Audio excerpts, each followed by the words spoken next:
And I appreciate you sharing so much about your, on the business side, about how that stuff works. Because I think, at least for me, I had no idea, like how all this money like gets from one place to another, and companies get funded. So that's very helpful. Yeah. Let's talk a little bit about morality. There's a chapter of morality of immortality, and you were talking about the avatars. And I think you also mentioned a lot of people don't want to live forever or live longer. Yeah. Well, that's my biggest problem. It was like the biggest shock I've ever had, but right now I'm cool with that. So if you ask people in US and UK, I mentioned these two countries because I've seen the figures, like 65 to 75% of people say no to life extension, to the opportunity to extend their life, no matter, like, even if you over like 5 to 10 years more, people just say, no, I'm not in this game. And it's obviously, I'm like super positive guy. I'm idealistic. So world shouldn't consist, fully from Sergey Young's, but I was so surprised. So I started to dig into that. And that's why I created like a separate chapter. It's a final chapter of the book called Morality of Immortality, about our ethical choices and morality of living longer.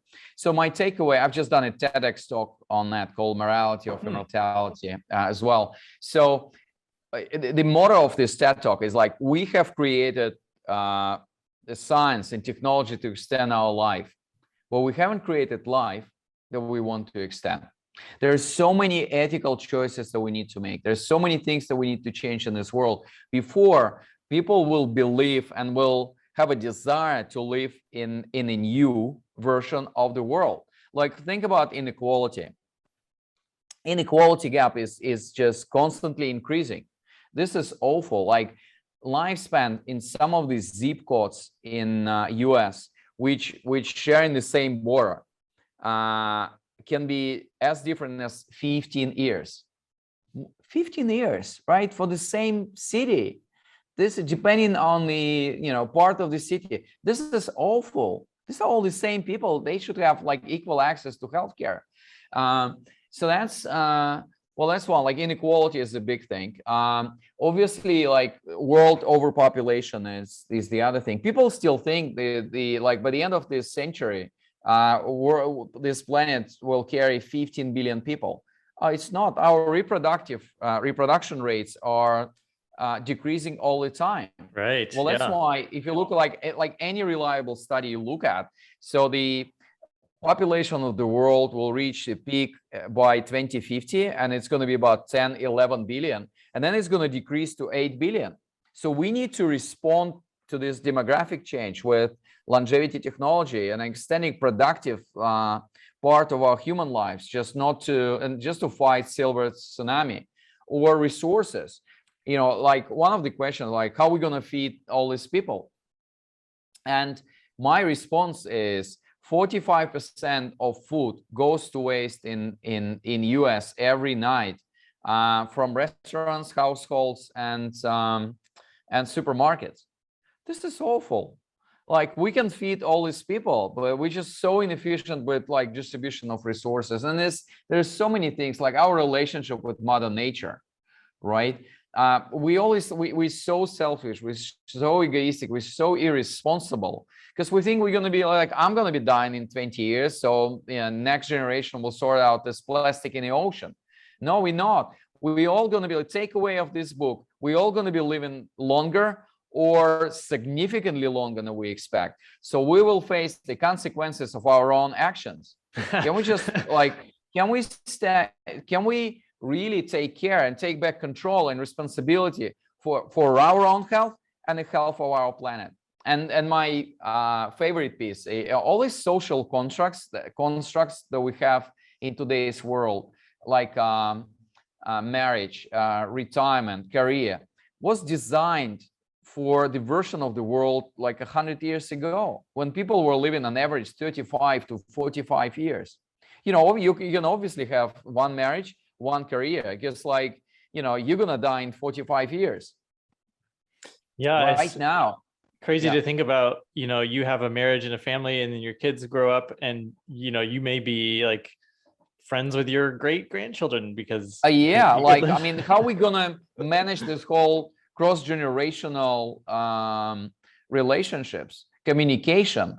And then how are we gonna manage this, well, literally portfolio of kids from different generations, if you want, right?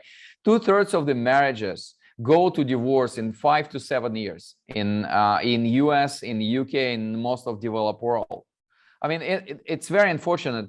Can we just think about how we expand the universe of different formats of our relationship, our mutual dependence and mutual responsibility, like kids raising partnerships as well? And this is not me advocating this. This is life manifesting this with all these facts. Or career, like how many careers can I have in this? I can have in this world. Like, can I have as many careers as decades in my life, or retirement? Right now we have this binary view of employment relationship. It's like I'm either working or I'm retired. It's 1 or 0. Again, another binary thing in our black and white human mentality.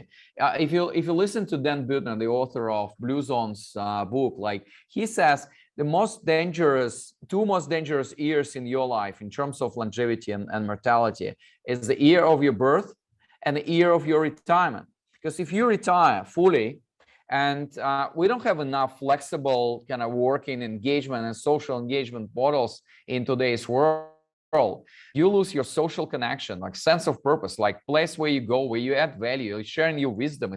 You can do it in family, but like, I want to do it in so many places when I turn 185 and I would need to retire.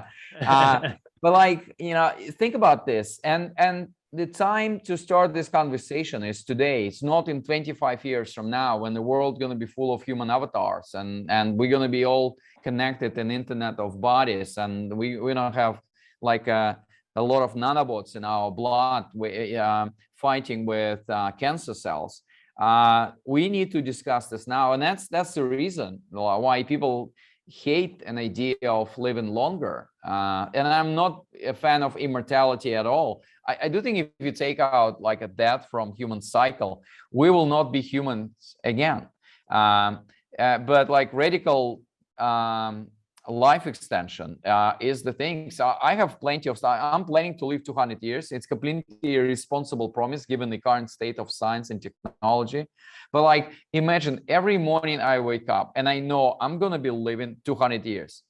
I have 3/4 of my life ahead of me. This is amazing. I'm full of plans, full of dreams. I even want to go to Mars, because if I'm living 200 years, I can speak to my kids and say, guys, you know what? Can you excuse me for like 2.5 years from Earth?